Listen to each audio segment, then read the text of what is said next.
শব্দ আছে যা বোঝা আমাদের কাছে খুব গুরুত্বপূর্ণ, এবং এই তিনটি শব্দের নিজস্ব অর্থ আছে।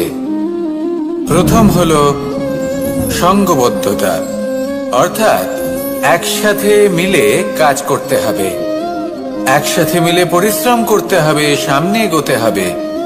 এরকম করতে পারলে আপনার শক্তি বৃদ্ধি পাবে, আপনার ক্ষমতা বৃদ্ধি পাবে, আপনি এগোতে পারবেন এবং অনেক দূরে যেতে পারবেন। দ্বিতীয় হলো আত্মবিশ্বাস। হেরে যাওয়া বস্তুও আবার জিতে নিতে পারবেন। যদি আপনার নিজের আত্মবিশ্বাস থাকে তাহলে আপনি কখনো পরাজিত হবেন না। এবং তৃতীয় হলো অহংকার। জয়লাভ করার পরেও কিন্তু এটা আপনাকে পরাজিত করতে পারে। সেই জন্য জীবনে সঙ্গবদ্ধ হন, আত্মবিশ্বাস রাখুন, কিন্তু কখনোই অহংকার করবেন না। এই অহংকার আপনার থেকে সব কিছু কেড়ে নিতে পারে। এই অহংকারের জন্যই মথুরাপতি কংস নিজের পতনের দিকে অগ্রসর হয়েছিলেন। এই অহংকারকে ত্যাগ করুন আর আমার সাথে ভালোবেসে বলুন, রাধা রাধা। এই সংসারে সব থেকে বেশি কঠিন কাজ কোনটা? কেউ বলবেন যুদ্ধ করা, কেউ বলবেন ধন অর্জন করা, আবার কেউ বলবেন জ্ঞান অর্জন করা সব থেকে বেশি কঠিন। এবার প্রত্যেক ব্যক্তির নিজস্ব অভিজ্ঞতা আছে, আর সেই অনুসারে তার নিজস্ব একটা উত্তর আছে। সাধারণভাবে দেখতে গেলে এই সংসারে সব থেকে কঠিন হলো তপস্যা করা, অর্থাৎ সব কিছু ত্যাগ করে তপস্যায় নিজেকে বিলীন করে দেওয়া। এবার এর থেকে বেশি কঠিন এই সংসারে আর কি বা হতে পারে? এই সংসারে, এই সমাজে, নিজের পরিবারের মধ্যে থেকেও ধৈর্য ধরে সামনে অগ্রসর হওয়া, এটা হলো সব থেকে কঠিন কাজ। কারণ যখন আপনি তপস্যা করেন তখন সেখানে আপনার ধৈর্য ভাঙার মতো কেউ থাকেন না, না কোনো বন্ধু, না কোনো আত্মীয়, না কোনো শত্রু, কেউ না। কিন্তু যখন আপনি এই সমাজে, এই পরিবারে থাকেন, কোনো না কোনো ব্যক্তি এসে আপনার ধৈর্যের বাঁধ ভেঙে দেওয়ার ক্ষমতা রাখেন। তারা আপনার ধৈর্যের বাঁধ ভেঙে দেয়, আর কখনো কখনো তারা অনিচ্ছাকৃতভাবেই সেটা করে থাকেন। কারণ তাদের মানসিকতা আপনার থেকে আলাদা, তাদের কর্ম আপনার থেকে আলাদা, তাদের দৃষ্টিভঙ্গি আপনার থেকে আলাদা, জীবন যাপন আপনার থেকে আলাদা। সেক্ষেত্রে আপনি ধৈর্যচ্যুত হন, প্রসন্নতা আপনার থেকে ছিনিয়ে নেওয়া হয়। সেই জন্য এই সংসারে, এই পরিবারের থেকেও ধৈর্য ধরে সামনে অগ্রসর হওয়া কোনো পর্বতের শিখরে গিয়ে তপস্যা করার থেকেও অনেক বেশি কঠিন। আর যে ব্যক্তি এই সমাজেই, এই পরিবারে, সেই সকল মানুষের মধ্যে থেকে গিয়েও ধৈর্য ধরে অগ্রসর হতে থাকেন, যারা এই কাজটা শিখে নিতে পারেন, তারাই কিন্তু জীবনে আনন্দ লাভ করতে পারেন। এই ধৈর্যই শেষে আপনার জীবনে প্রসন্নতা বহন করে আনবে। তাই ধৈর্য ধরে জীবনের পথে অগ্রসর হন আর আমার সাথে ভালোবেসে বলুন, রাধা রাধা। আমরা যখনই কোনো গাছের চারা রোপণ করি তখন সবার আগে পরীক্ষা করে দেখি যে যেখানে আমরা চারা রোপণ করতে চলেছি সেখানকার মাটি আদৌ উর্বর কি না, সেই মাটি সেই চারাকে বাড়তে সাহায্য করবে কিনা। যখন একটা চারা রোপণের আগে আমরা এত কিছু ভাবতে পারি, তাহলে কাউকে বিশ্বাস করার আগে আমরা কেন ভাবি না? জীবনে কখনো এই বিশ্বাসরূপী চারা কোথাও রোপণ করার আগে বোঝার চেষ্টা করুন যে যার ওপর আপনি বিশ্বাস করতে চলেছেন সে কি আদৌ আপনার বিশ্বাসের যোগ্য কি না। ভেবে দেখুন সেই ব্যক্তি ভবিষ্যতে গিয়ে আপনার বিশ্বাস ভাঙতে পারে কি না। এটাও ভেবে দেখুন যে যাকে আপনি বিশ্বাস করতে চলেছেন তাকে আপনি বিশ্বাস করলে নিজের জীবনের উদ্দেশ্যে আপনি অগ্রসর হতে পারবেন কি না। আর তার জন্য প্রয়োজন সঠিক সিদ্ধান্ত, পরখ করা, কোনটা উচিত কোনটা অনুচিত সেটা বোঝা। আর তাতে কিন্তু আপনি সন্দেহবাতিক হবেন না, তাতে আপনি আরো নিপুণ হয়ে উঠবেন। তাই যদি আপনি নিপুণ হয়ে উঠতে চান তাহলে বোঝার চেষ্টা করুন, পরখ করে দেখুন, কোনটা উচিত কোনটা অনুচিত বুঝুন। আর বিশ্বাস তখনই করুন যখন আপনি 100% নিশ্চিত হবেন যে সে বিশ্বাসের যোগ্য। আসুন আমার সাথে ভালোবেসে বলুন, রাধা রাধা। রাধা কখনো কখনো আমার জন্য বড়ই সুগন্ধি আতর নিয়ে আসে, পারিজাত ফুলের মালা নিয়ে আসে আমার প্রসাধন করবে বলে, এবং আমার সব থেকে বেশি প্রিয় মাখন নিজে হাতে বানিয়ে আনে আমাকে নিজে হাতে খাইয়ে দেবে বলে, সবকিছু আমাকে প্রসন্ন করবে বলে। কিন্তু আপনি কখনো ভেবেছেন যে এই আতর কিভাবে বানানো হয়? সহস্র ফুলের পাপড়ি একসাথে পিষে নিতে হয়, তারপরে তার থেকে যে রস নিঃসৃত হয় সেই রস দ্বারাই আতর তৈরি। অনেক সংখ্যক ফুলকে অসীম যন্ত্রণা ভোগ করতে হয়, তবে তারা আমার প্রসাধন সামগ্রী হয়ে উঠতে পারে। দুধ থেকে মাখন তৈরি করার জন্য কতটা পরিমাণ মন্থন সহ্য করতে হয় সেটা আপনি জানেন। ঠিক সেই রকমই হলো আমাদের জীবনও। বিপদও আসে, কঠিন পরিস্থিতিও আসে, এর সম্মুখীন হতে শিখুন। মনে রাখবেন আপনি হলেন সেই দুধ যাকে মন্থন সহ্য করতে হবে মাখন হয়ে ওঠার জন্য। মনে রাখবেন আপনি হলেন সেই ফুলের মতন যাদের পিষ্ট হতে হবে সুগন্ধি আতর হয়ে ওঠার জন্য, যাকে এই সংসার পছন্দ করে। কখনো কখনো জীবনে আপনার সাথে খারাপ শুধুমাত্র এই কারণে ঘটে যাতে আপনার শ্রেষ্ঠ রূপ এই সংসারের সামনে আসতে পারে। শুধুমাত্র কঠিন পরিস্থিতি এবং বিপদকে একটা সুযোগ হিসেবে দেখার চেষ্টা করুন। আপনার জন্য এই সংসার বদলে যাবে, সংসারকে দেখার দৃষ্টিভঙ্গি পাল্টে যাবে, আপনার ভাগ্য পাল্টে যাবে, আর এই মন প্রসন্ন হয়ে বলবে, রাধা রাধা। পাশা নামক এই খেলাটি আপনারা নিশ্চয়ই খেলেছেন, না খেলে থাকলে দেখেছেন, আর যদি দেখেও না থাকেন তাহলে নিশ্চিত রূপে শুনেছেন। মহাভারতের এই মহাযুদ্ধ কোথাও না কোথাও এই পাশা নামক খেলার কারণে হয়েছিল। পাশার এই বিচিত্র খেলা, দান, এইসবের কারণে কেউ নিজের মাথায় রাজ মুকুট পরিধান করেছিলেন, আবার সেখানে পরাজিত হওয়ার জন্য কাউকে বনবাসও ভোগ করতে হয়েছিল। কিন্তু এই খেলা সমাপ্ত হওয়ার পরে সমস্ত ঘুঁটি আর এই পাশার ছক একই পুটলিতে স্থান পেল। এটাই হলো আমাদের জীবন। এই সংসারে আমরা জয় পরাজয়ের বিষয়ে এতটাই ভাবি, এত চিন্তা করি যে এই জীবনের খেলার আনন্দটাই উপভোগ করতে পারি না।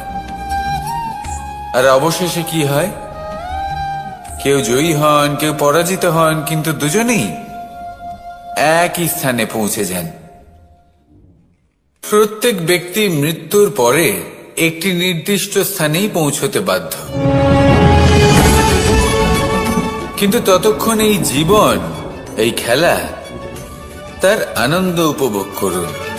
এই সংসারে সেই ব্যক্তি শ্রেষ্ঠ স্থানে পৌঁছতে পেরেছেন যিনি এই সংসারকে প্রকাশ প্রদান করেছেন, যিনি কখনো জয় পরাজয় এই বিষয়ে ভাবেননি, শুধু এই জীবনের খেলার আনন্দ উপভোগ করেছেন। এটাই আপনিও করুন, আর আমার সাথে ভালোবেসে বলুন, রাধা রাধা। প্রত্যেক মানুষ নিজের জীবনে দুঃখ অনুভব করেন। প্রত্যেকের দুঃখ আলাদা হতে পারে। কারোর মনে এই দুঃখ থাকে যে সে তার বাবা মায়ের সব ইচ্ছে পূরণ করতে পারেননি। কেউ এটা ভেবে দুঃখ পান যে সে চিরকাল সদাচার করেছেন, সৎকর্ম করেছেন, কিন্তু তাও তাকে দুরাচারী বলে মনে করা হয়। কেউ এটা ভেবেও দুঃখ পান যে তার সামনে যে ব্যক্তি রয়েছেন তার চোখে তিনি শত্রু হয়ে উঠেছেন বা দুষ্ট হয়ে উঠেছেন, যেখানে তিনি হয়তো কোনো অনুচিত কাজই করেননি। এবার এই সমস্ত বিষয় নিয়ে ভেবে নিজের ব্যক্তিত্ব নিয়ে সন্দেহ প্রকাশ করবেন না।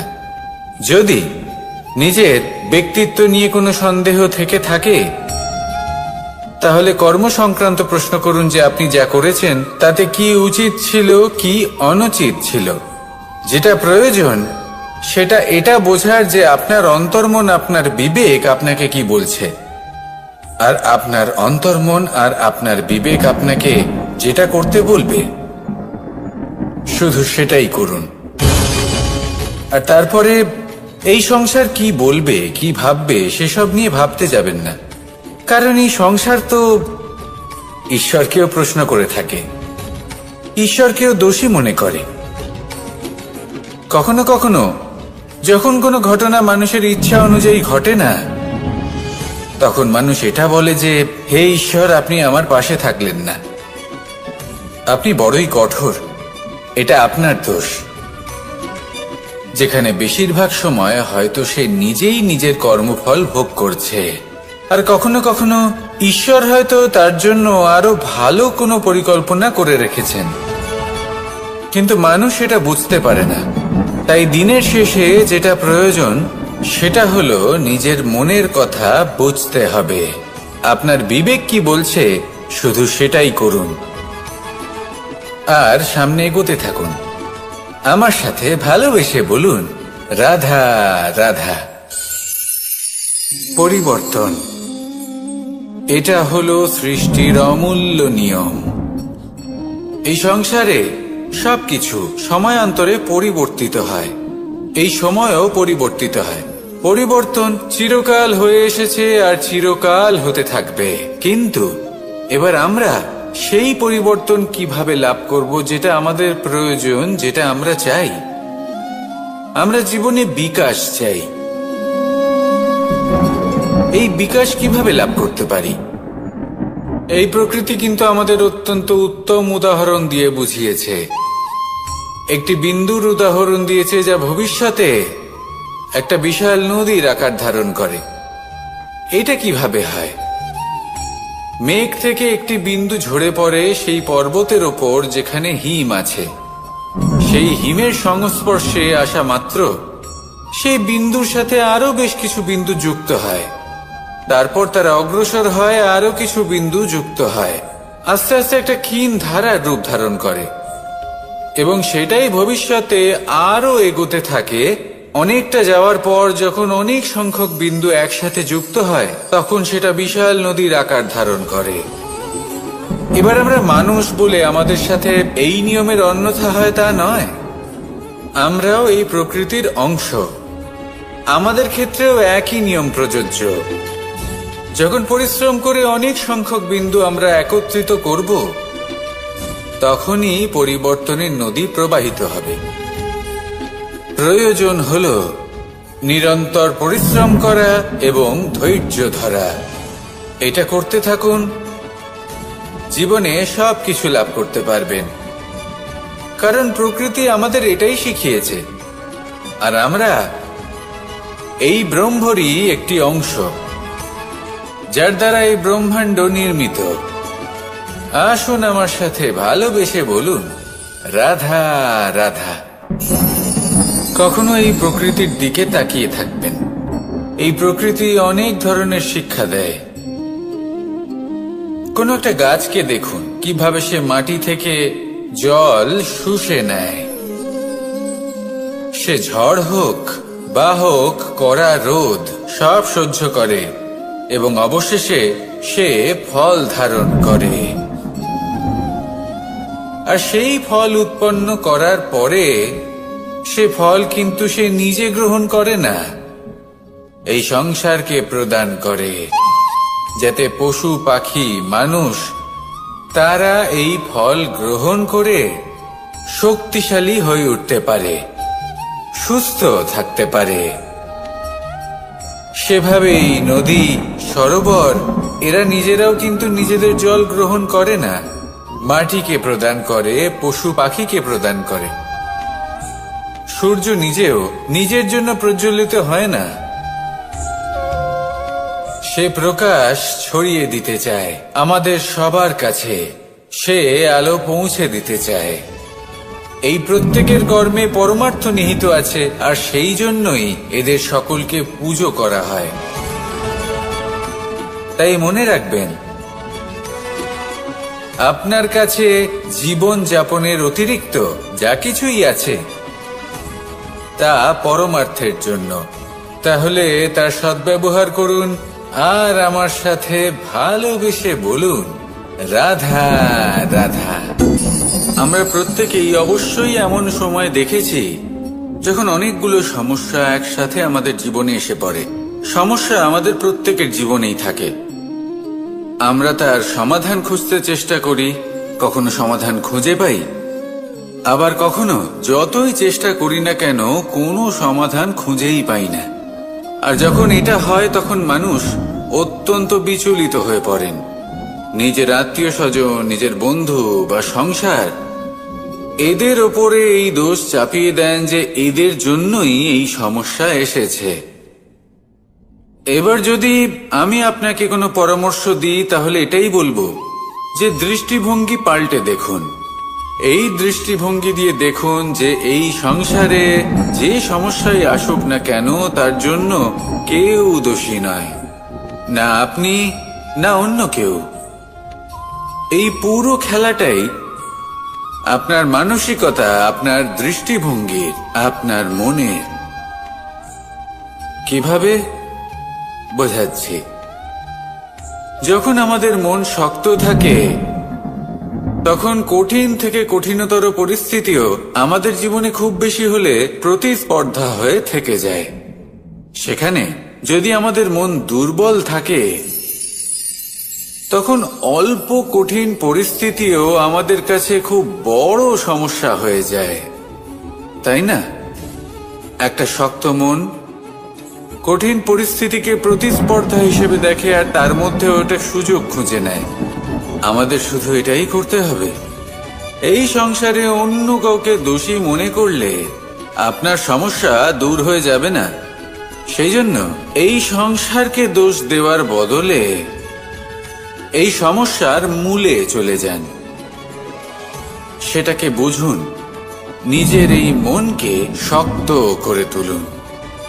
যদি আপনার মন শক্তিশালী হয় তাহলে এই সংসারে অনেক বড় বড় কঠিন থেকে কঠিনতর পরিস্থিতিও যদি আসে, আপনার জীবনে যতই বড় বড় সমস্যা আসুক না কেন আপনার লক্ষ্য লাভে বাধা দিতে পারবে না।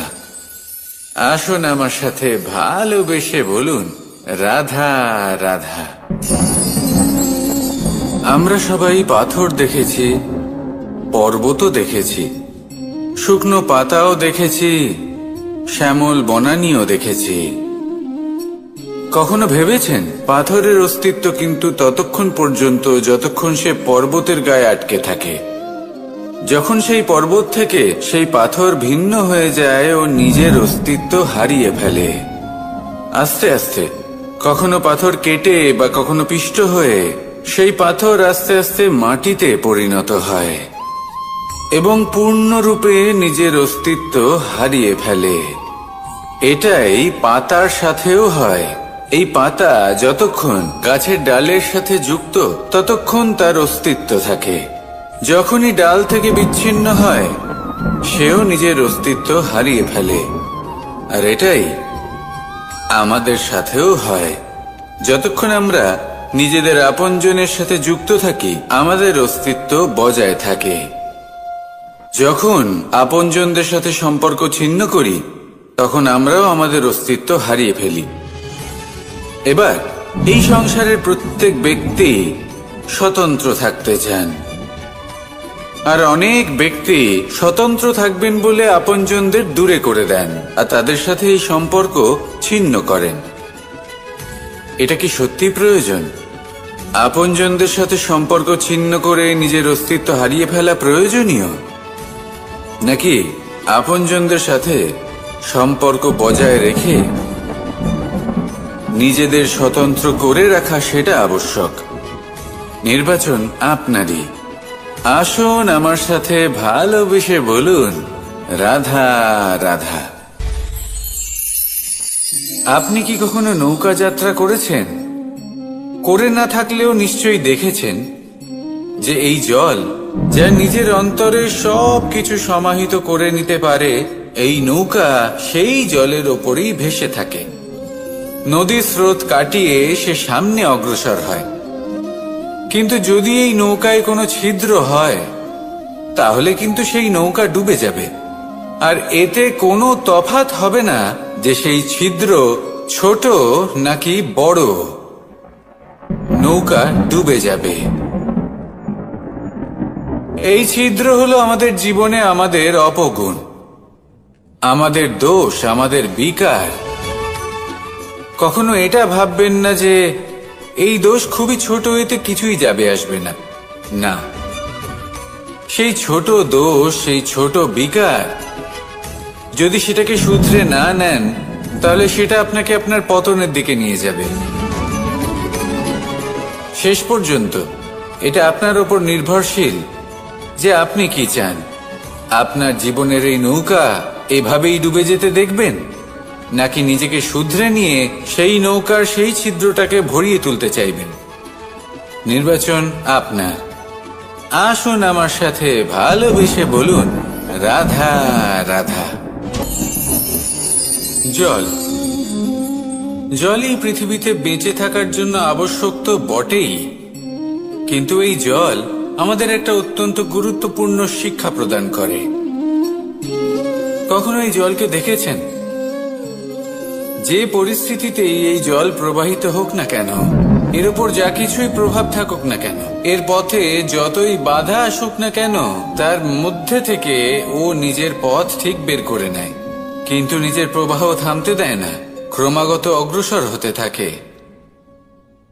সেরকমই একটা শিক্ষা যেটা আমরা জল থেকে পেয়ে থাকি, তা হলো এটা: আমরা যখন জলের দিকে তাকাই, তখন আমরা নিজের প্রতিবিম্ব দেখি, স্পষ্টভাবে দেখতে পাই।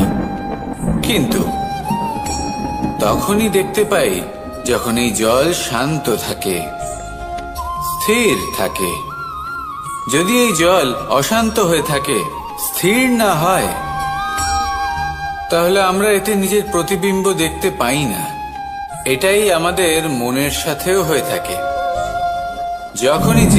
যখনই জীবনে কোনো সংকট আসে, যদি আমরা শান্ত মনে, স্থির মনে সিদ্ধান্ত নিই, তাহলে সেটা এমন একটা শীতল সিদ্ধান্ত হবে যেটা আমাদের ভবিষ্যৎকে একটা শ্রেষ্ঠ স্থানে নিয়ে যাবে।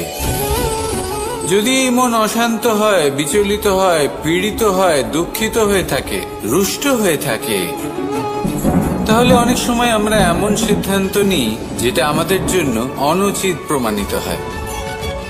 যখন আপনি ক্রুদ্ধ ছিলেন বা দুঃখের বশে ছিলেন, তখন অনেক সময় হয়তো এমন সিদ্ধান্ত নিয়েছেন যেটার জন্য ভবিষ্যতে আপনি অনুশোচনা করেছেন। এবার দেখুন, এই আবেগগুলো থেকে আমরা পালাতে পারবো না, কিন্তু এই আবেগগুলো আপনার উপর কতটা প্রভাব ফেলবে সেটা আমরা অবশ্যই ঠিক করতে পারি। এই মনকে আমরা নিয়ন্ত্রণ করতে পারি। এটাই করুন, চিন্তা করুন, এই মনকে শান্ত রাখুন, স্থির হতে চেষ্টা করুন, আর তারপরে সিদ্ধান্ত নিন। আসুন আমার সাথে ভালোবেসে বলুন, রাধা রাধা। এই সংসারে ভৌতিক বস্তুরও নিয়তি আছে। যারাই এই সংসারে আসে বা উৎপন্ন হয়, তারা কিছুমাত্র সময় পর্যন্তই এখানে থাকতে পারে, আর তারপরে সেও লুপ্ত হয়ে যায়। অর্থাৎ সে নিজেও এই পঞ্চমহাভূতে সমাহিত হয়ে যায়। আমাদের সাথেও ঠিক এটাই হয়। সেই জন্যই ঈশ্বর দ্বারা প্রদত্ত এই উপহারের বিষয়ে ভাবুন, এই জীবনের বিষয়ে ভাবুন। ঠিক যেমন বিশ্বাস ভঙ্গ হলে কোনো ব্যক্তি আমাদের কাছে অপরিচিত হয়ে যান, ঠিক সেরকমই শেষ নিঃশ্বাস ত্যাগের পর এই শরীরও আমাদের কাছে পরই হয়ে যায়। তাই এই শরীর থাকাকালীন শ্রেষ্ঠভাবে একে সদ্ব্যবহার করুন, এই জীবনে শ্রেষ্ঠ কর্ম করুন। আর এই জীবনকে শ্রেষ্ঠভাবে যাপন করার জন্য কিছু কথা বোঝা প্রয়োজনীয়। যদি আপনি কারোর প্রশংসা করেন তাহলে পূর্ণ হৃদয় দিয়ে করুন। যদি আপনি হস্তক্ষেপ করে থাকেন তাহলে মস্তিষ্ক দ্বারা করুন। যদি আপনি সমীক্ষা করেন তাহলে বিবেক দ্বারা করুন। যদি আপনি ধন অর্জন করতে চান তাহলে নীতি অনুসারে চলুন। যদি জীবন যাপন করতে চান তাহলে রীতি মেনে করুন।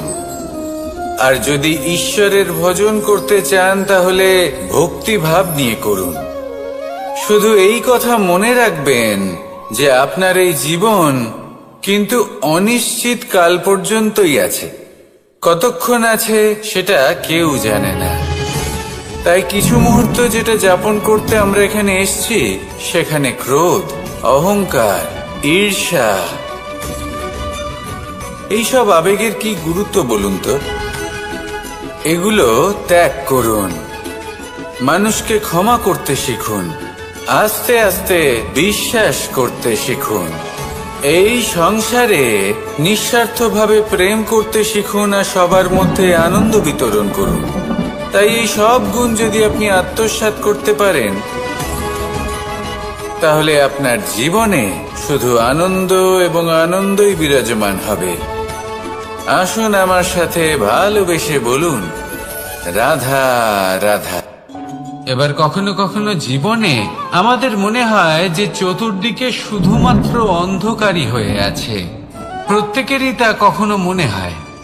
আর তখনই আমাদের নিরাশ হলে চলবে না, আমাদের দুঃখী হলে চলবে না। সেই সময় আমাদের খুঁজতে হবে নিজেদের আশেপাশে, চতুর্দিকে আর কোথাও না কোথাও আমরা প্রকাশ অবশ্যই দেখতে পাব। আশার একটা কিরণ অবশ্যই দেখতে পাব। কেউ এমন একটা কর্ম করেন যেটা দেখে আমরা প্রেরিত হয়ে যাই। আর এমন কোনো কর্ম যদি আপনারা করেন তাহলে সেই কর্ম আপনার মনকে প্রসন্ন ভাব, আনন্দ এবং ভালোবাসার দ্বারা ভরিয়ে তুলবে। আপনার অন্তরের সেই অন্ধকারের অন্ত করবে, দুঃখেরও অন্ত করবে। আর এই মন প্রসন্ন ভাব নিয়ে বলবে, রাধা রাধা। দেখতে গেলে এই সংসার বড়ই সুন্দর,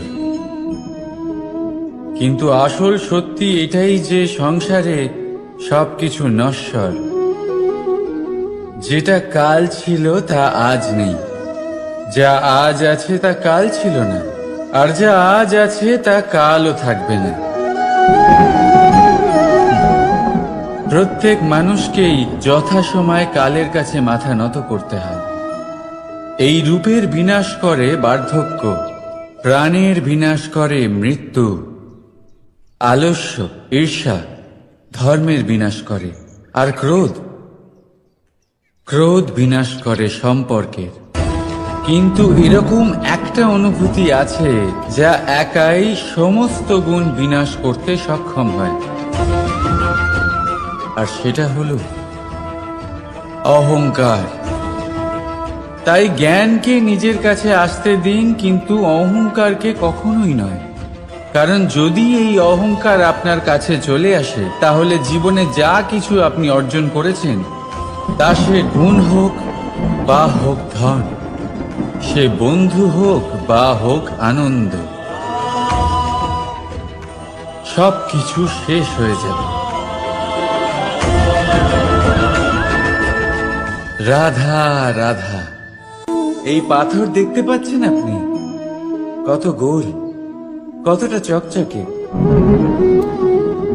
বাচ্চাদের অনেক সময় এটা নিয়ে খেলতে ভালো লাগে, আর কেনই বা লাগবে না? কতটা সুন্দর আর মসৃণ এটা। কিন্তু আপনি কি কখনো ভেবে দেখেছেন এই পাথর আগে কি ছিল?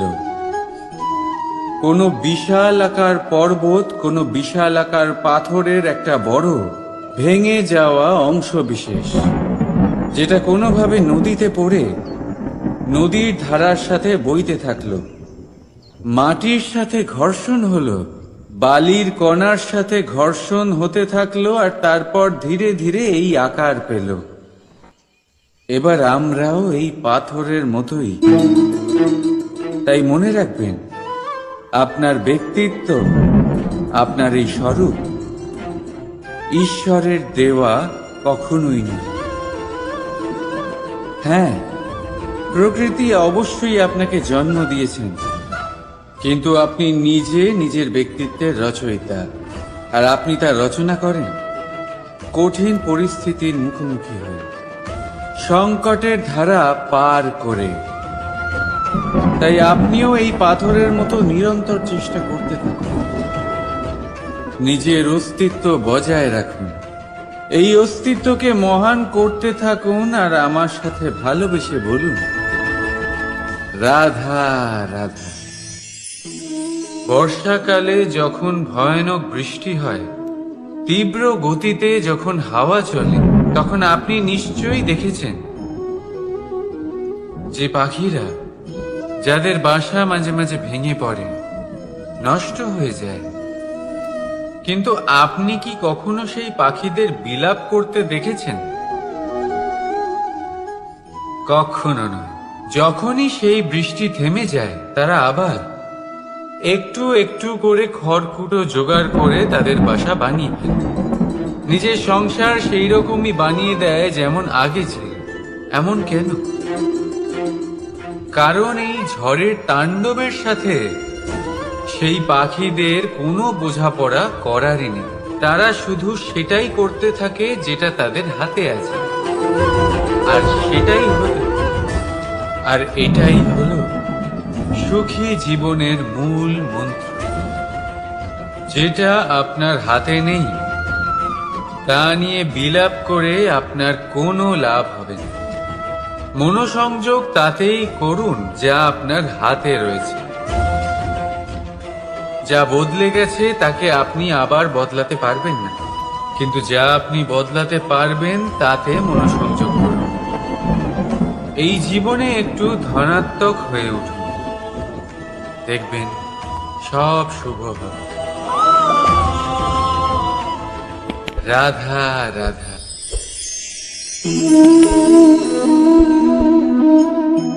ছোটবেলায় একটা জিনিস আমি কখনো বুঝে উঠতে পারিনি। আমি সবসময় আশ্চর্য হয়ে থাকতাম যে এটা কি করে সম্ভব হতে পারে। ব্যাপারটা ছিল এরকম, আমি আমাদের গোয়াল ঘরে দেখতাম ভিন্ন ভিন্ন রং রূপের গাভী। কারোর রং কালো তো কারোর রং সাদা, কেউ খয়েরি তো কারোর রং বাদামি। এবার আমি দেখতাম কারোর কারোর শিং বড় তো কারোর এত ছোট যে দেখাই যায় না। কোনো গাভী আকারে ছোট ছিল তো কেউ একটু বড়, কিন্তু যখন সেই সব গাভী দুধ দিত, তখন আমি দেখতাম সেই সব দুধ সমান, রং সমান, স্বাদ সমান, গুণও সমান, আর সমান পুষ্টিও। এবার আমি এটা বুঝতে পারতাম না। আমার দৃষ্টিতে তো সমস্ত গাভী আলাদা আলাদা ছিল। আমি ভাবলাম আমি মাকে জিজ্ঞেস করি। মাকে জিজ্ঞেস করলাম। মা আমাকে বললেন, কানাই, রং রূপ পাল্টালেও গাভীদের বাস্তবিকতা তো পাল্টায় না, গাভী তো গাভীই থাকবে। এবার আমি এটা বুঝতে পারি না যে মানুষ এটা আত্মসাৎ কেন করতে পারে না। দেখুন, রং, রূপ, জাত, ধর্ম, ভাষা, এই সবের উপরে হলো মনুষ্যত্ব। আর মনুষ্যত্বের একটাই ধর্ম, আর সেটা হলো প্রেম। তাই এই প্রেম আপনি সকলের সাথে ভাগ করে নিন, প্রেমের সাথে সকলের সেবা করুন। এই মনুষ্যত্বর অমৃত চেখে দেখুন, আর আপনি বুঝে যাবেন যে আমরা কেউ আলাদা আলাদা নই, আমরা সবাই সমান। রাধা রাধা। সাগর, কত বিশাল হয় এই সাগর! কি না করতে পারে এই সাগর! এক মুহূর্তের মধ্যে সব ধ্বংস করে দিতে পারে, প্রলয় ডেকে আনতে পারে, সংসার মুছে ফেলতে পারে। এই সাগর জীবন জ্যোতি নিভিয়ে দিতে পারে। কিন্তু এই সাগর যা মেটাতে পারে না, তা হলো একজন তৃষ্ণার্তের তৃষ্ণা।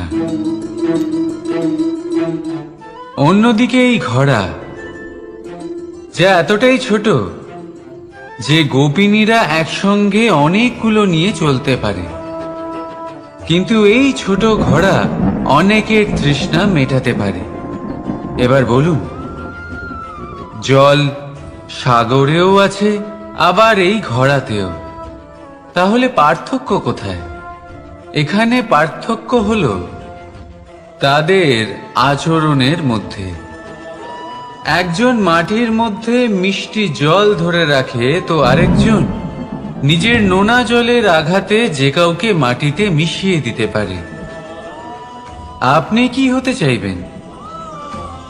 সাগরের নোনা জল হয়ে কারোর আশা চূর্ণ বিচূর্ণ করে দিতে, নাকি মিষ্টি জলের ঘোড়া হয়ে কারোর তৃষ্ণা মেটাতে? সিদ্ধান্ত আপনার। রাধা রাধা।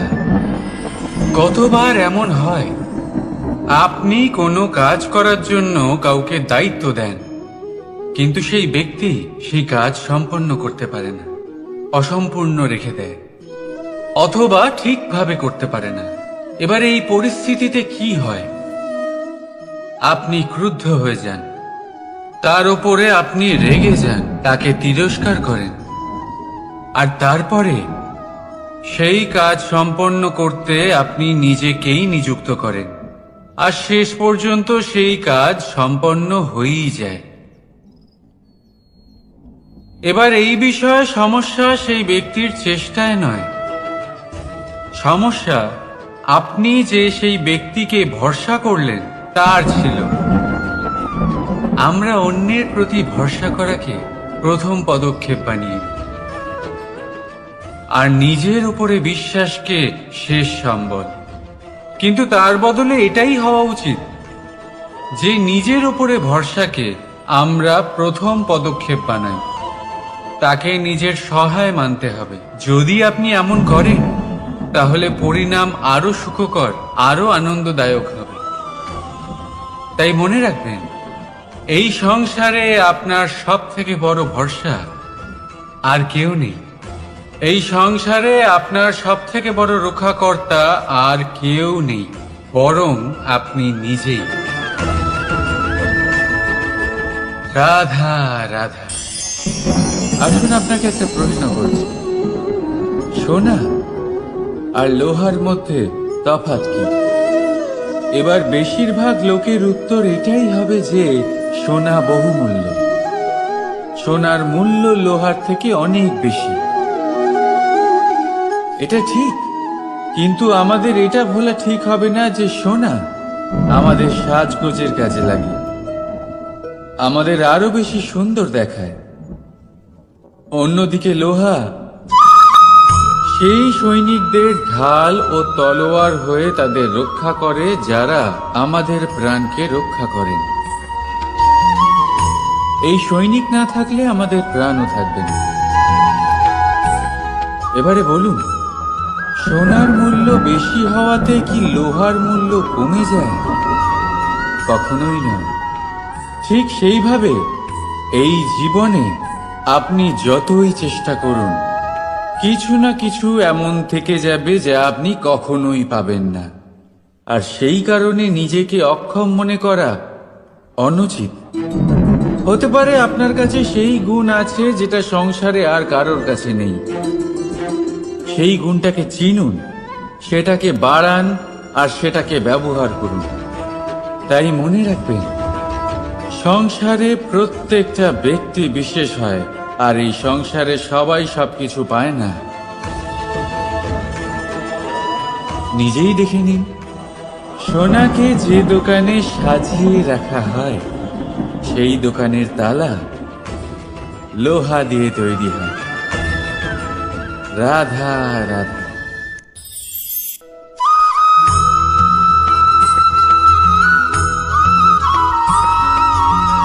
মানুষের মানসিকতা এমন হয় যে সে যতটা করে আশা করে যে তার থেকে অনেক বেশি তার বদলে সে পাবে। দেখুন, সবকিছুই আপনার ভাবনা চিন্তার উপর নির্ভর করছে। আপনি যদি ফলের বিষয়ে ভেবে কর্ম করতে থাকেন তাহলে সেটা অনুচিত। জীবনের আসল আনন্দ হলো নিজের কর্ম করতে থাকা, ফলের চিন্তা করা উচিত নয়। যদি আপনি এরকম ভাবেন যে আমি এতটা করছি, আমার এতটা পাওয়া উচিত, সেই ভাবনা অনুচিত। যদি আপনি সেবার মানসিকতা নিয়ে কর্ম করতে থাকেন, কর্মচক্রে প্রবাহিত হন, যদি আপনি এমন ভাবনা রাখেন যে আমি এতটা পাচ্ছি তাই এর থেকে অনেক বেশি আমি কর্ম করব, তাহলে নিশ্চিতরূপে আপনি যতটা করছেন তার থেকে অনেক বেশি আপনি পাবেন। আপনার আশার থেকে অনেক বেশি আপনি পাবেন। শুধু জীবনে অনেক বেশি কাজ করতে থাকুন, ফলের চিন্তা করবেন না। আর মনে রাখবেন, এই ভাবনাই সব থেকে বড় বীজ। কর্মের উপর বিশ্বাস রাখুন। জীবনে যা যা আপনি চান সবই সুখময় হবে। আসুন আর আমার সাথে ভালোবেসে বলুন, রাধা রাধা।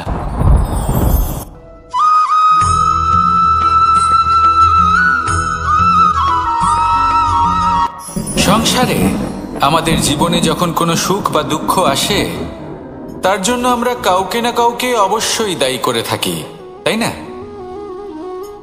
এই ব্যক্তি আমাদের সাথে এরকম কাজ করেছেন তাই আমার সাথে এমন হলো। ওই ব্যক্তি যদি এমনটা না করতেন তাহলে আজ আমি ওই স্থানে পৌঁছতে পারতাম। সবই আপনার দৃষ্টিভঙ্গির ওপর নির্ভরশীল। আর যদি আপনার দৃষ্টিভঙ্গি এমন হয় তাহলে তা অনুচিত। সত্যি কথা বলতে এই সংসারে ভিন্ন ভিন্ন ধরনের মানুষ আছে। এটা আপনার উপর নির্ভর করছে কিভাবে তাদের স্বাগত জানাবেন। একবার ভাবুন, আমি আমার দুটো হাত সামনে নিয়ে এলাম, দুটো মুঠো খুলে দিলাম। দুই প্রকারের মানুষ আসবেন, কিছু না কিছু দিয়ে যাবেন। এই মুঠো যদি আমি বন্ধ করে দিই তাহলে না কেউ আমাকে কিছু দিতে পারবে, না আমার কিছু যাবে আসবে। নিশ্চয়ই বুঝতে পারছেন এই দুই ধরনের ব্যক্তি কারা এবং তারা কি দিয়ে যান। আমি যদি নিজের মুঠো খুলে দিই তাহলে কিছু ভালো মানুষ আসবেন, আমাকে আনন্দ, সন্তুষ্টি, জ্ঞান প্রদান করে যাবেন, ভালো অভিজ্ঞতা দিয়ে যাবেন। কোনো খারাপ ব্যক্তি যদি আসেন তাহলে তিনিও খারাপ অভিজ্ঞতা দেবেন, যার থেকে আমি শিক্ষা লাভ করব। এই সব কিছু আমি লাভ করতে পারি। মুঠো যদি বন্ধ করে রাখি তাহলে আমি কিছুই পাবো না। দেখুন, এই সংসারে প্রত্যেকের জীবনে এইরকম। প্রত্যেকের জীবনে সবকিছুই আছে, ভালো খারাপ দুই মানুষই আছে। ভালো অভিজ্ঞতা আছে, খারাপ অভিজ্ঞতা আছে। নির্ভর করছে আপনার উপর যে আপনি কি করবেন, এনাদের স্বাগত কিভাবে জানাবেন, কার থেকে কি বুঝবেন, কি শিখতে পারবেন, আর কোন দৃষ্টিভঙ্গি নিয়ে অগ্রসর হবেন।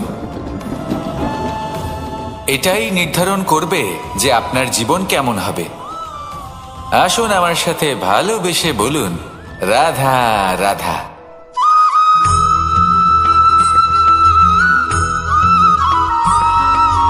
ফিরে আসছিলেন এবং তাদের ফেরার পথে হঠাৎ করে কোথাও থেকে একটি বাছুর চলে এলো।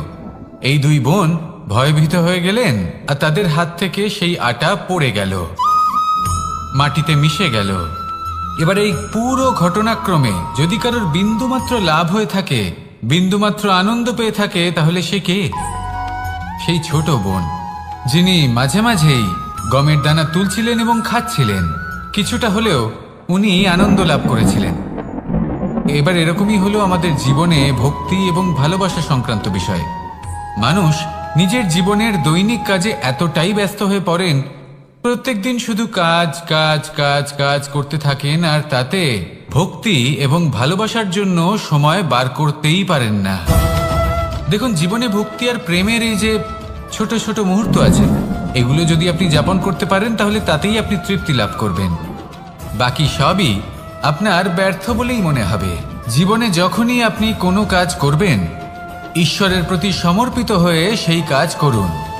আর যখনই সময় পাবেন তাহলে সেই সময় নিজের আপনজনদের দিন, যাদের আপনি ভালোবাসেন, তাদের প্রতি যত্নবান হন, তাদের শুভাকাঙ্ক্ষী হন। এই প্রেম আর ভক্তির ছোট ছোট মুহূর্তগুলো আপনার জীবনকে চরিতার্থ করে তুলবে। আসুন আমার সাথে ভালোবেসে বলুন, রাধা রাধা।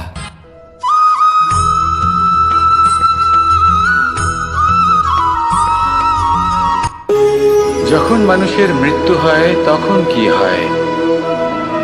অনেক সংখ্যক মানুষ শোক পালন করতে চলে আসেন। যে ব্যক্তি মৃত্যু লাভ করেছেন তার অনেক বস্তু থাকে যেগুলো তার প্রিয়, যেগুলো তিনি ব্যবহার করেছেন। তার শয্যা, তার বস্ত্র, তার আভূষণ সবকিছু তার থেকে বিচ্ছিন্ন করা হয় এবং খালি হাতে তাকে শ্মশানের উদ্দেশ্যে রওনা করা হয়। আমি আপনাকে এই প্রশ্ন করতে চাই, আপনি এই সংসারে কি অর্জন করেছেন?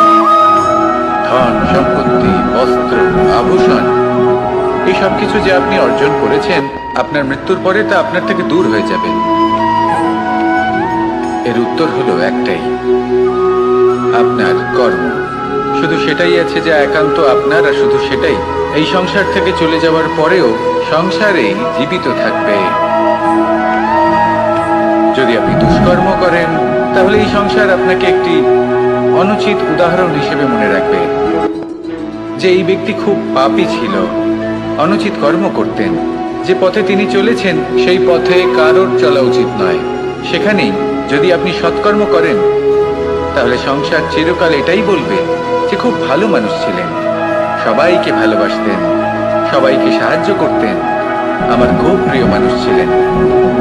এটাই হলো শ্রেষ্ঠ কর্ম। সেই জন্য জীবনে শুধুমাত্র ধন সম্পত্তি, আভূষণ এই সব অর্জন করতে গিয়ে নিজের মনোনিবেশ করবেন না। শ্রেষ্ঠ কর্ম করুন। সংসার থেকে চলে যাওয়ার পরেও এই কর্মই এই সংসারে আপনাকে জীবিত রাখবে।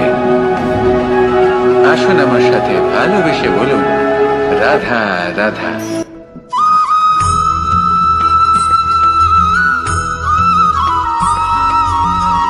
পুরুষার্থ। শাস্ত্রে 4 ধরনের পুরুষার্থের কথা বলা হয়েছে। প্রথম হলো ধর্ম। আপনি কি জানেন এই ধর্ম আসলে কি? আপনার কি মনে হয় ধর্ম আসলে কি? কোনো বিশেষ ঈশ্বরকে মানাই কি ধর্ম বলা হয়?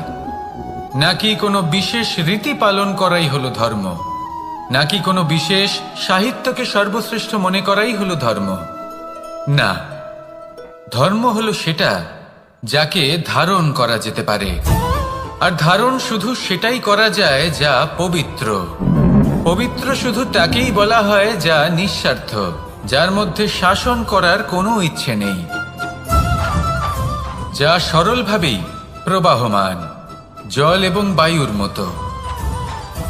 যখন কোনো ব্যক্তি ধর্মকে ধারণ করেন এবং সেই ধর্ম সেই ব্যক্তিকে রক্ষা করে, তখন তাকে ধর্ম বলা হয়।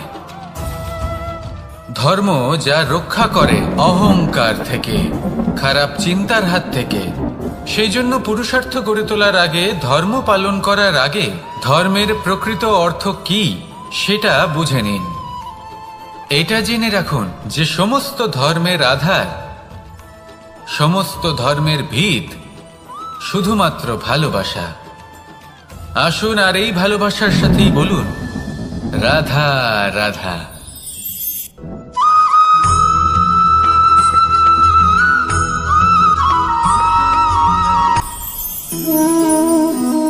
শক্তি এক অত্যন্ত বিচিত্র বস্তু, বা বলতে পারেন অনুভূতি। পিতা সবসময় চান যেন তিনি তার শক্তি পুত্রকে। আসুন আপনাকে সহজে বোঝাই। যদি আপনি সুপাত্র হন আর আপনাকে শক্তি দেওয়া হয়, তাহলে আপনি সেই শক্তির গুরুত্ব বুঝবেন, কোথায় সেই শক্তি প্রয়োগ করা উচিত সেটা বুঝবেন। আর এটা যেহেতু অর্জন করা শক্তি হবে, সেই শক্তির অপব্যবহার হবে না। কিন্তু যদি এই আপনি কুপাত্র হন আর যদি আপনাকে এই শক্তি দেওয়া হয়, তাহলে কি হবে? দেখতে গেলে এই শক্তি আপনি দান হিসেবে পেয়েছেন, তাই না আপনি এই শক্তির গুরুত্ব বুঝবেন আর না এর প্রয়োগ আপনি জানবেন। তার অপব্যবহার হওয়া সুনিশ্চিত। তাই যদি আপনি কোনো শক্তি অর্জন করতে চান, তাহলে আগে তার যোগ্য হয়ে উঠুন। পুত্র নয়, পাত্র হয়ে উঠুন। আর আমার সাথে ভালোবেসে বলুন, রাধা রাধা।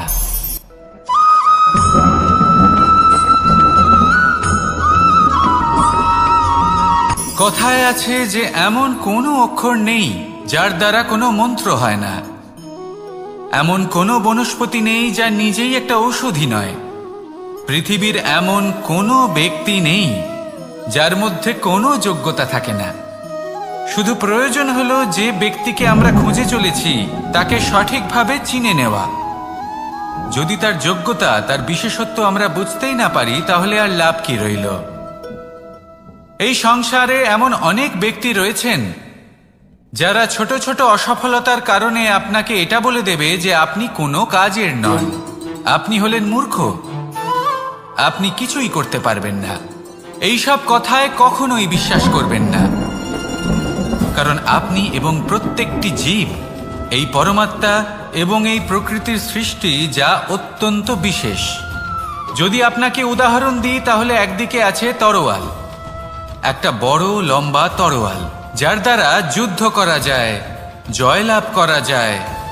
আর অন্যদিকে রয়েছে একটা ছোট্ট সূচ, কিন্তু যে কাজ একটা ছোট্ট সূচ করতে পারে তা একটা তরোয়াল দ্বারা সম্ভব নয়। এর অর্থ হলো এটাই যে প্রত্যেকটা রচনা অত্যন্ত অমূল্য এবং অত্যন্ত বিশেষ হয়। তাহলে বিশ্বাস রাখুন যে আপনি অত্যন্ত বিশেষ একজন, আর প্রেমের সাথে বলুন রাধা রাধা।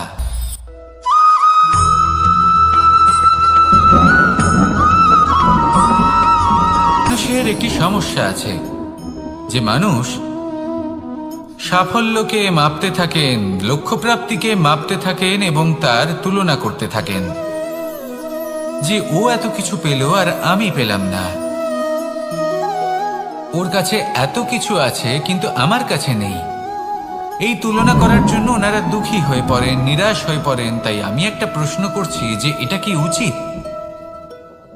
এই সংসারে আপনি কি নিয়ে তুলনা করবেন, যেখানে সূর্যদেব চন্দ্রমা দুজনেই আছেন, দুজনেই হলেন বিশেষ, দুজনেই নিজ নিজ সময়ে উদিত হন।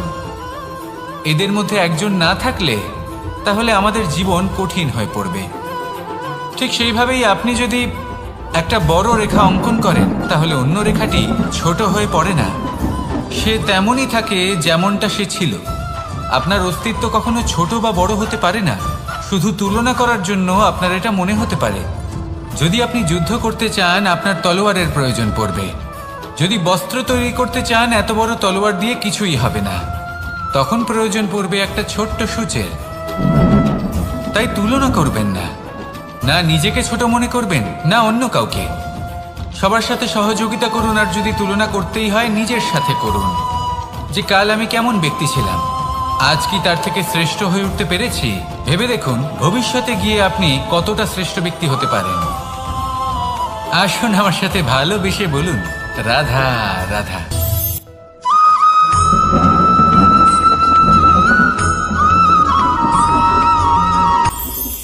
এটা হলো ধান গাছ। এর থেকে যে চাল উৎপন্ন হয় তা মানুষ গ্রহণ করেন। আর এটা কি? এ হলো জংলি ঘাস। একবার ভেবে দেখুন যদি এই জংলি ঘাস ধান গাছের আশেপাশে থাকে তাহলে কি হবে? ধান উৎপন্ন হতে পারবে? তা উৎকৃষ্ট হতে পারবে? আমরা কি তা গ্রহণ করতে পারবো? কখনোই নয়। এই জংলি ঘাস ধানকে নষ্ট করে দেবে, কিন্তু নিজে জীবিত থাকবে। এটাই হলো আজকের শিক্ষা। এই সংসারে যদি আপনি নীতির পথে চলতে চান, উচিত কর্ম করতে চান, সংসারকে সেবা করতে চান, তাহলে জংলি ঘাসের মতো ব্যক্তিদের থেকে সবসময় দূরে থাকতে হবে। সেই ব্যক্তি যারা দুর্নীতি এবং মিথ্যা দ্বারা পরিপূর্ণ, যাদের ব্যবহার অশুভ, যাদের অনেক অশুভ গুণ রয়েছে, তারা সঠিক নয়। সেই সকল ব্যক্তি যাদের চরিত্র অত্যন্ত দুষ্ট হয়, তারা হয় শুভ চরিত্রের ব্যক্তিকে একদম নষ্ট করে দেয়, নয় নিজের মতো বানিয়ে তোলে। তাই যদি আপনি নীতির পথে চলতে চান, এই সংসারের জন্য শুভ কর্ম করতে চান, তাহলে সেই সঙ্গ লাভ করুন যে সঙ্গ জ্ঞানে পরিপূর্ণ, যাদের মধ্যে অনেক গুণ আছে, যাদের থেকে প্রতিদিন কিছু শিখতে পারবেন। এমন ব্যক্তির সাথে জীবন অতিবাহিত করুন। দুরাচারীদের থেকে দূরে থাকুন। তবেই এই মন প্রসন্ন হয়ে বলবে, রাধা রাধা।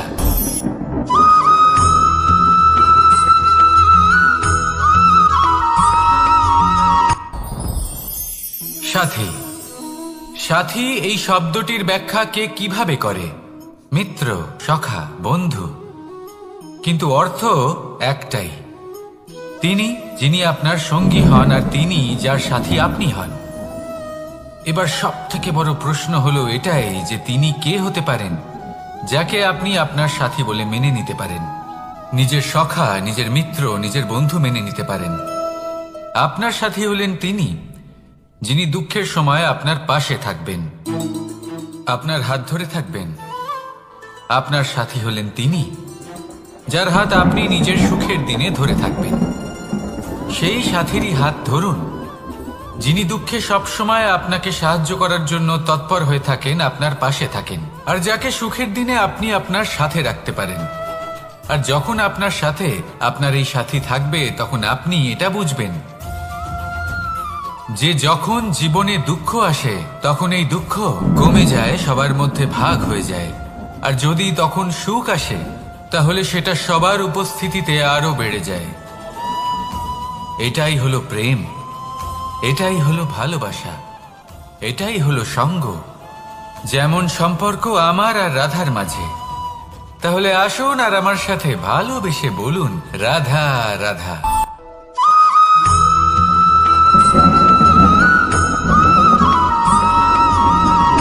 কথায় আছে, অন্ধকারে প্রদীপ প্রজ্বলিত করলে চতুর্দিক আলোকিত হয়। কিন্তু যদি এই প্রদীপ আমি সূর্যের আলোর সম্মুখে সকালবেলায় প্রজ্বলিত করে রেখে দিই তাহলে কি হবে? আপনি বলবেন যে এটা করে তো কোনো লাভই হলো না। সূর্যের প্রকাশের সামনে এই প্রদীপ আসলে কিছুই নয়। এবার এই চিন্তা ভাবনা প্রত্যেক দিন করতে হবে আর একটা অমূল্য শিক্ষা পেতে হবে। মনে করুন যে আপনি মহাপুরুষের সামনে বসে আছেন, কোনো মহাজ্ঞানীর সামনে। তাহলে সেই ব্যক্তির সামনে নিজের জ্ঞানের প্রদীপ প্রজ্বলিত করবেন না, নীরব থাকুন আর সেই ব্যক্তির সূর্যের প্রকাশের মতো জ্ঞান প্রাপ্ত করুন। যতটা পারবেন জ্ঞান লাভ করুন। যদি এমন কোনো সময়, এমন কোনো স্থানে আপনি আছেন যেখানে চতুর্দিক অন্ধকার, কারোর কাছেই জ্ঞান নেই, সেখানে নিজের জ্ঞানের প্রদীপ প্রজ্বলিত করুন। এমন করলে দুদিক থেকেই আপনার লাভ হবে। আপনার জ্ঞান প্রাপ্তিও হবে আর জ্ঞানের সঠিক প্রয়োগও করতে পারবেন। আর এই মন প্রসন্ন হয়ে বলবে, রাধা রাধা।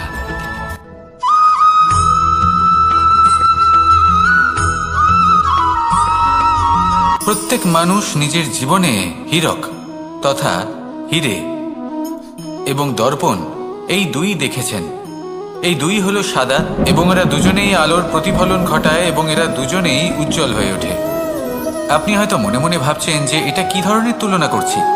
একটা হীরে তো রত্ন, তার মূল্য দর্পণের থেকে অনেক গুণ বেশি। কিন্তু হীরে থাকাতে দর্পণের মূল্য কিন্তু কোনো অংশে কমে যায় না, তাই না? মানুষ যখন হীরে নিজের হাতে নেয় তখন সবার আগে কি খোঁজে? দর্পণ, যাতে তার মধ্যে দিয়ে দেখে সে বুঝতে পারে যে সেই হীরে আদৌ তার শোভাবর্ধন করছে কিনা, তাকে ভালো দেখাচ্ছে কিনা, প্রসাধনের জন্য সেটা ব্যবহার করা ঠিক হবে কিনা। অর্থাৎ হীরের উপস্থিতিতে দর্পণের গুরুত্ব কম হলো না, দর্পণের কারণে হীরের মূল্য বোঝা গেল। আমাদের জীবনেও ঠিক এরকমই ঘটে। আপনারা যদি সংসারে নিজের আশেপাশে দেখেন, এমন অনেক মানুষ দেখতে পাবেন যারা নিজেদের ক্ষেত্রে মহান স্থানে পৌঁছেছেন, নিপুণ এবং শ্রেষ্ঠ হয়েছেন। আর তাদের মধ্যে আপনার নিজের মনে হয় যেন আপনি হলেন দর্পণ। নিজেকে ছোট মনে করবেন না। আপনার মূল্য কম হচ্ছে না, আপনার নিজস্ব মূল্য আছে। আর যদি আপনার অস্তিত্ব না থাকে তাহলে ওনাদের অস্তিত্বের মূল্য সংসার বুঝতেই পারবে না। জীবনে সবসময় চেষ্টা করবেন যাতে আপনি আরো বেশি শ্রেষ্ঠ হয়ে উঠতে পারেন। আপনি নিজে যে স্থানে আছেন সেটাকে ছোট মনে করবেন না, তারও নিজস্ব একটা মূল্য আছে। যদি আপনি হীরে হয়ে থাকেন তাহলে অহংকার করবেন না, যদি আপনি দর্পণ হয়ে থাকেন তাহলে নিজেকে ছোট মনে করবেন না। আসুন আর আমার সাথে ভালোবেসে বলুন, রাধা রাধা।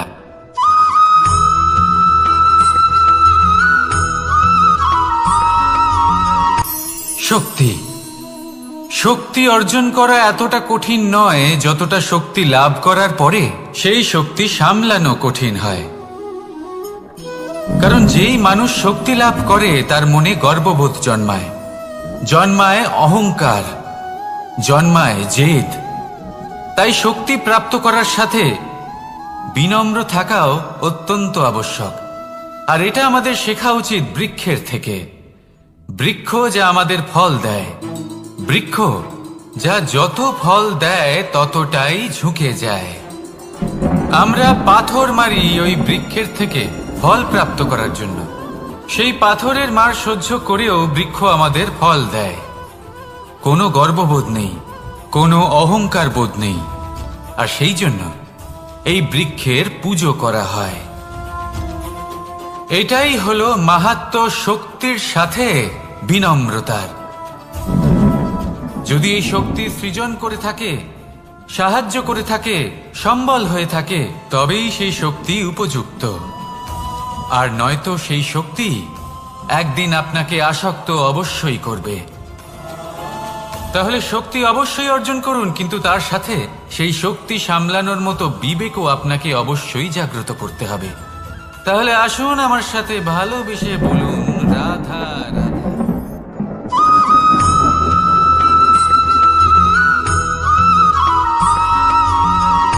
কথায় আছে, অন্ধকারে প্রদীপ প্রজ্বলিত করলে চতুর্দিক আলোকিত হয়। কিন্তু যদি এই প্রদীপ আমি সূর্যের আলোর সম্মুখে সকালবেলায় প্রজ্বলিত করে রেখে দিই, তাহলে কি হবে? আপনি বলবেন যে এটা করে তো কোনো লাভই হলো না। সূর্যের প্রকাশের সামনে এই প্রদীপ আসলে কিছুই নয়। এবার এই চিন্তা ভাবনা প্রত্যেক দিন করতে হবে, আর একটা অমূল্য শিক্ষা পেতে হবে। মনে করুন যে আপনি মহাপুরুষের সামনে বসে আছেন, কোনো মহাজ্ঞানীর সামনে। তাহলে সেই ব্যক্তির সামনে নিজের জ্ঞানের প্রদীপ প্রজ্বলিত করবেন না, নীরব থাকুন। আর সেই ব্যক্তির সূর্যের প্রকাশের মতো জ্ঞান প্রাপ্ত করুন। যতটা পারবেন জ্ঞান লাভ করুন। যদি এমন কোনো সময়, এমন কোনো স্থানে আপনি আছেন যেখানে চতুর্দিক অন্ধকার, কারোর কাছেই জ্ঞান নেই, সেখানে নিজের জ্ঞানের প্রদীপ প্রজ্বলিত করুন। এমন করলে দুদিক থেকেই আপনার লাভ হবে। আপনার জ্ঞান প্রাপ্তিও হবে, আর জ্ঞানের সঠিক প্রয়োগও করতে পারবেন। আর এই মন প্রসন্ন হয়ে বলবে, রাধা রাধা।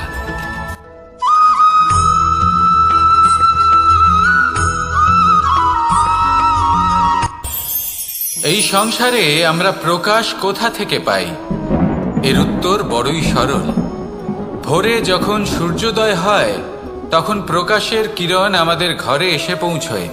এইভাবেই আমরা প্রকাশ লাভ করি। এবার এই প্রকাশের আলোতেই আমরা সারাদিনের কাজ সম্পন্ন করি। সন্ধে হয়ে যায়, সূর্যাস্ত হয়ে যায়। আর আমাদের ঘর যাতে অন্ধকার না হয় তার জন্য আমরা একটা প্রদীপ প্রজ্বলিত করি। এটাই ঘটে আমাদের জীবনেও। এবার প্রবাহমান আয়ুর সাথে আমরা আমাদের অন্তরে যদি একটা প্রদীপ প্রজ্বলিত করে নিই, তাহলে বিষয়টাই অন্যরকম হবে। এবার আপনি বলবেন, কোন প্রকাশের কথা বলছি যে আমাদের অন্তরে জাগ্রত করা সম্ভব? আমাদের আত্মার মাঝে প্রেমের প্রকাশ জাগ্রত করার কথা বলছি। কারণ আমাদের এই জীবন এও হলো দিনের আলোর মতো।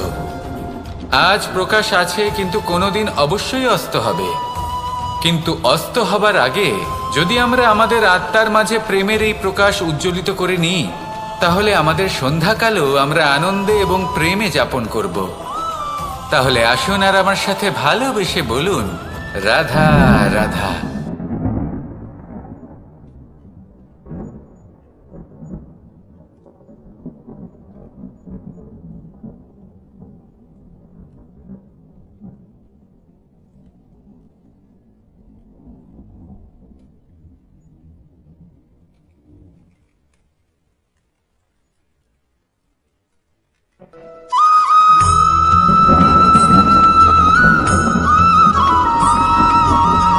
কথায় আছে যে এমন কোনো অক্ষর নেই যার দ্বারা কোনো মন্ত্র হয় না, এমন কোনো বনস্পতি নেই যা নিজেই একটা ঔষধি নয়, পৃথিবীর এমন কোনো ব্যক্তি নেই যার মধ্যে কোনো যোগ্যতা থাকে না। শুধু প্রয়োজন হলো যে ব্যক্তিকে আমরা খুঁজে চলেছি তাকে সঠিকভাবে চিনে নেওয়া। যদি তার যোগ্যতা, তার বিশেষত্ব আমরা বুঝতেই না পারি, তাহলে আর লাভ কি রইল? এই সংসারে এমন অনেক ব্যক্তি রয়েছেন যারা ছোট ছোট অসফলতার কারণে আপনাকে এটা বলে দেবে যে আপনি কোনো কাজের নন, আপনি হলেন মূর্খ, আপনি কিছুই করতে পারবেন না। এইসব কথায় কখনোই বিশ্বাস করবেন না, কারণ আপনি এবং প্রত্যেকটি জীব এই পরমাত্মা এবং এই প্রকৃতির সৃষ্টি, যা অত্যন্ত বিশেষ। যদি আপনাকে উদাহরণ দিই তাহলে একদিকে আছে তরোয়াল, একটা বড় লম্বা তরোয়াল যার দ্বারা যুদ্ধ করা যায়, জয়লাভ করা যায়। আর অন্যদিকে রয়েছে একটা ছোট্ট সূচ, কিন্তু যে কাজ একটা ছোট্ট সূচ করতে পারে তা একটা তরোয়াল দ্বারা সম্ভব নয়। এর অর্থ হলো এটাই যে প্রত্যেকটা রচনা অত্যন্ত অমূল্য এবং অত্যন্ত বিশেষ হয়। তাহলে বিশ্বাস রাখুন যে আপনি অত্যন্ত বিশেষ একজন, আর প্রেমের সাথে বলুন রাধা রাধা।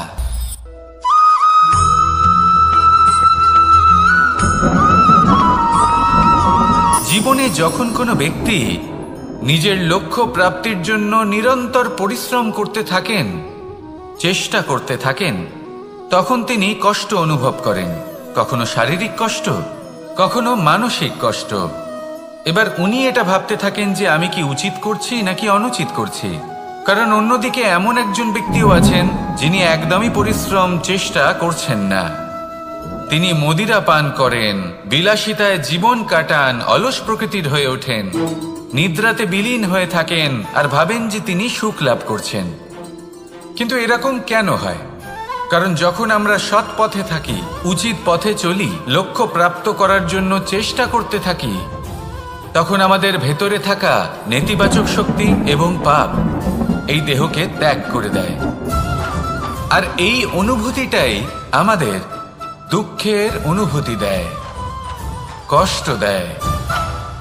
এবার সেখানে যদি আমরা কুপথে চলি, অনুচিত পথে চলতে থাকি, তাহলে আমাদের ভেতরে থাকা পুণ্য এবং ধনাত্মক শক্তি আমাদের দেহ ত্যাগ করে দেয়। আর এই অনুভূতির কারণেই আমরা সুখ অনুভব করি। কিন্তু কখনো ভাববেন যে এই সুখ বেশি সময় পর্যন্ত থাকে না। সেই জন্য সবসময় মনে রাখবেন, যদি আপনি জানেন যে এটাই আপনার লক্ষ্য, এটাই উচিত পথ, শুভ পথ, তাতে নিরন্তরভাবে এগিয়ে যেতে চেষ্টা করতে থাকুন।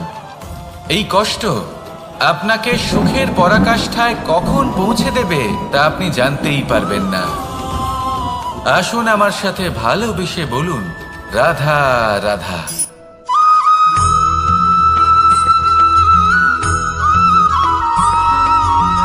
এই দড়িটা দেখুন,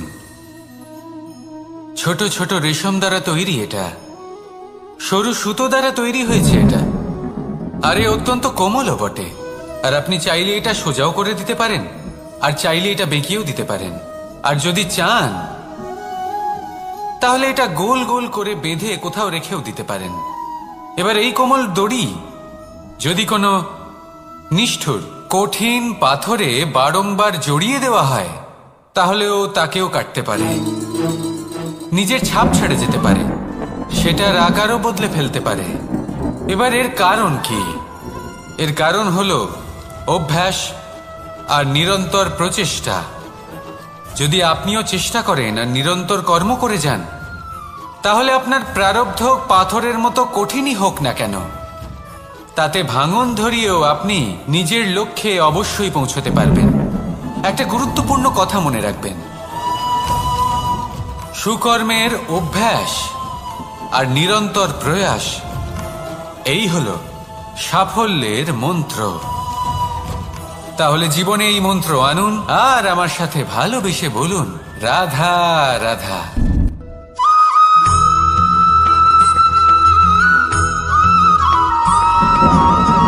এই সংসারে কোনো বস্তু হোক বা ব্যক্তি হোক, তার একার গুরুত্ব কিন্তু খুব বেশি নয়। একটা উদাহরণ হিসেবে বৃষ্টির ফোঁটাকে ভেবে দেখুন। যদি একটি বৃষ্টির ফোঁটা হয় তাহলে তার খুব বেশি গুরুত্ব থাকে না, কিন্তু যখন সহস্র বৃষ্টির ফোঁটা মেঘের মধ্যে দিয়ে ঝরে পড়ে তখন সেটা বর্ষার রূপ ধারণ করে। সেই বর্ষা যা এই প্রকৃতিকে শান্ত করে। সেইভাবেই পাথরের ছোট টুকরো, তার খুব বেশি গুরুত্ব থাকে না, কিন্তু যখন অসংখ্য পাথরের টুকরো একত্রিত হয় তখন তা পর্বতের আকার ধারণ করে। সেইভাবেই কিছু মানুষ যখন একত্রিত হন তখন তৈরি হয় পরিবার, কিছু পরিবার যখন একত্রিত হয় তখন তৈরি হয় সমাজ, যখন অনেক সংখ্যক সমাজ একত্রিত হয় তখন তৈরি হয় রাজ্য। এবার এই রাজ্যের সবথেকে গুরুত্বপূর্ণ ব্যক্তি হতে পারেন রাজা, কিন্তু তাও সেই রাজা একা কিছু করতে পারেন না।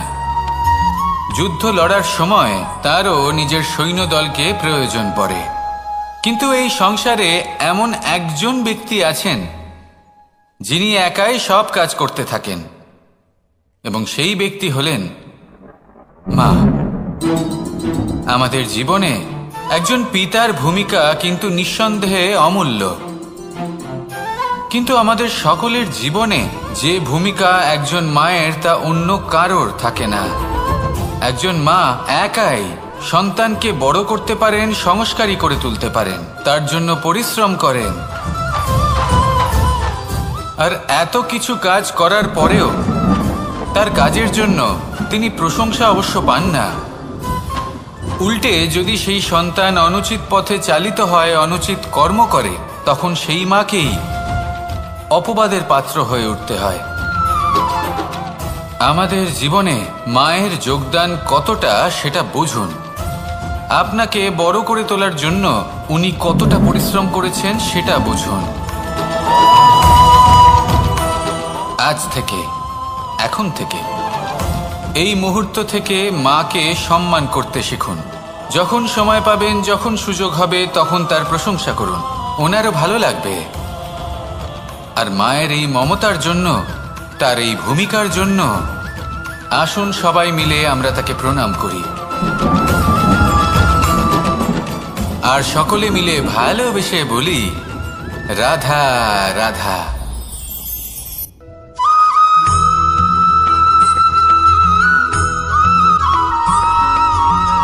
আপনি কখনো কোনো বাজকে নিজের বাসা বানাতে দেখেছেন?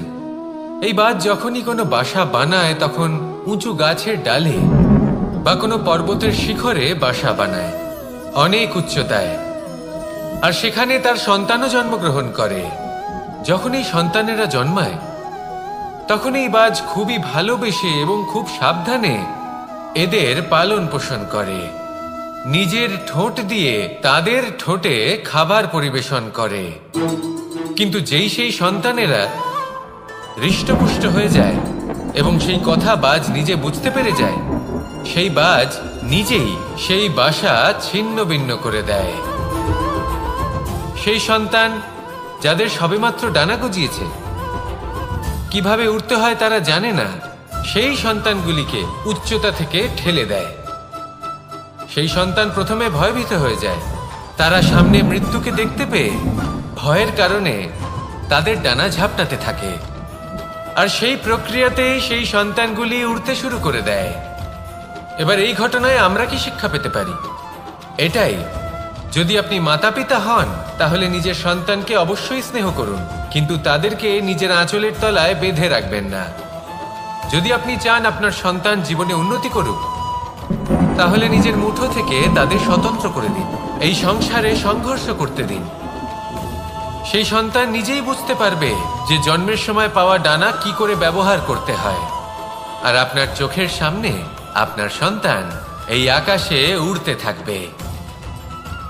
তাহলে আসুন আমার সাথে ভালোবেসে বলুন, রাধা রাধা।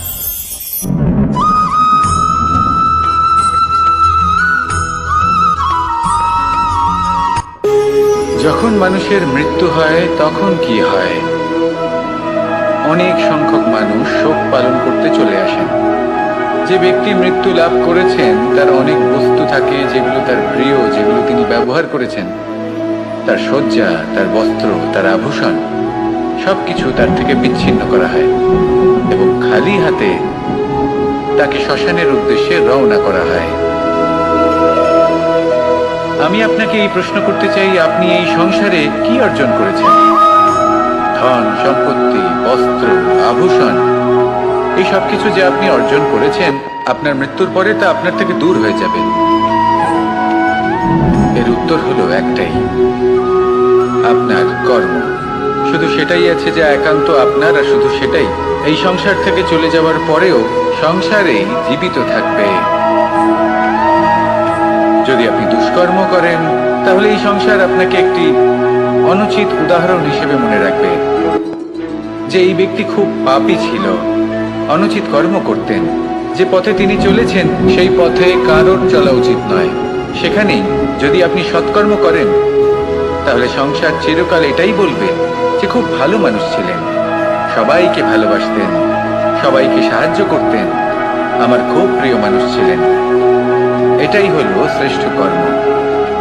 সেই জন্য জীবনে শুধুমাত্র ধন সম্পত্তি, আভূষণ এই সব অর্জন করতে গিয়ে নিজের মনোনিবেশ করবেন না। শ্রেষ্ঠ কর্ম করুন। সংসার থেকে চলে যাওয়ার পরেও এই কর্মই এই সংসারে আপনাকে জীবিত রাখবে।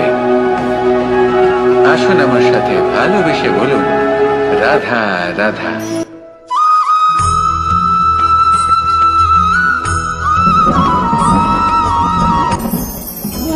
ভোজন। এবার ভোজন সংগ্রহ করার জন্য মানুষ কি না করেন, সব সময় চেষ্টা করতে থাকেন। ফসল উৎপাদনের জন্য অনেক পরিশ্রম করতে থাকেন, কিন্তু অনেক সময় অনেক পরিশ্রম করার পরেও ফসল ভালো উৎপাদন হয় না। এর কারণ কি? কারণ হলো এটাই যে আপনি পরিশ্রম হয়তো অনেক করেছেন, কিন্তু আপনার নজর তো সেই বীজের দিকে ছিলই না যা আপনি রোপণ করেছেন। সেই জন্য সব সময় কোনো বীজ রোপণ করার আগে তাকে পরখ করে দেখুন, তা অত্যন্ত আবশ্যক। আর সেইভাবেই যখনই কোনো কর্মের প্রশ্ন আসে, তাহলে সেখানে শুধুমাত্র পরিশ্রম যথেষ্ট নয়। সেই কাজের প্রতি আপনার কর্তব্য কি, আপনার উদ্দেশ্য কি, সেটা জানা হলো অত্যন্ত গুরুত্বপূর্ণ। তাই কর্ম করুন, কিন্তু সেই কর্মের প্রতি আপনার যা উদ্দেশ্য তার মাহাত্ম্য বুঝতে চেষ্টা করুন। তাহলে আসুন আমার সাথে ভালোবেসে বলুন, রাধা রাধা।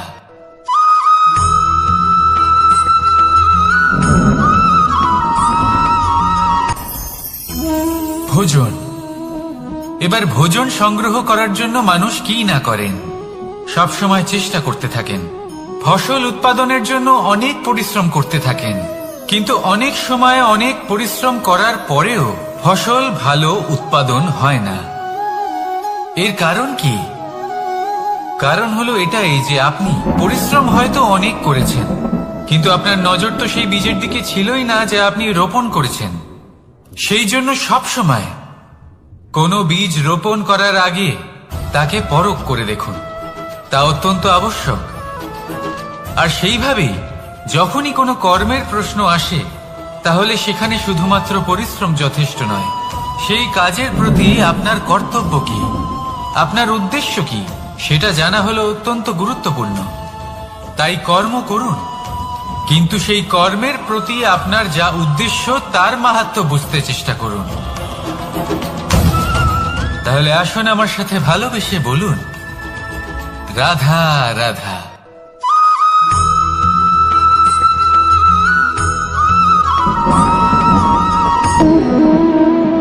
সম্পর্ক হলো আমাদের জীবনের একটি আধার। কিছু সম্পর্ক এমন যা আমরা জন্মসূত্রে লাভ করি, যেমন পরিবার, মা, বাবা। কিছু সম্পর্ক আছে যা আমরা জীবনে অর্জন করে থাকি, তা সে প্রেমের হোক, স্নেহের হোক বা বন্ধুত্বের। এই সকল সম্পর্ক লাভ করার বা গড়ে তোলার 5টি ধাপ রয়েছে। প্রথম ধাপ, কোনো ব্যক্তির সাথে আলাপ হওয়া, তার সাথে কথা বলা বা তাকে দেখা। দ্বিতীয় ধাপ, সে ব্যক্তিকে আমাদের ভালো লাগা। তৃতীয় ধাপ, আমাদের এটা চাইতে শুরু করা যে জীবনে এই ব্যক্তি যেন আমাদের বন্ধু হন, আমাদের জীবনে থাকেন বা আমাদের কাউকে ভালোবেসে ফেলা, আর এটা আমাদের ভাবা বা চাওয়া যে সেই ব্যক্তি যেন আজীবন আমার সাথে থাকেন, আমার জীবনে আমার সাথী হয়ে।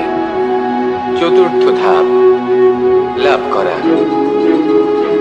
এবার এই ধাপটি অনেক মানুষের পক্ষেই খুবই সরল হয়, বড়ই সরলভাবে নিজেদের সঙ্গীকে লাভ করে থাকেন। কিছু মানুষের জন্য এই ধাপ অত্যন্ত কঠিন হয়ে থাকে। অনেক প্রতিকূল পরিস্থিতির উপর জয়লাভ করে তারা সঙ্গীকে লাভ করেন, কিন্তু লাভ অবশ্যই করেন। এরপরে আসে পঞ্চম, অন্তিম এবং সব থেকে গুরুত্বপূর্ণ ধাপ। সেটা হলো সেই সম্পর্ক পালন করা। এটা হলো এমন এক বিষয় যা প্রত্যেক মানুষের শেখা উচিত। যদি ব্যক্তি নিজের জীবনে সম্পর্ক রক্ষা করতে শিখে যান, তবে প্রত্যেক সম্পর্ক তার জীবনকে স্বর্গ করে তুলবে। আসুন আর আমার সাথে ভালোবেসে বলুন, রাধা রাধা।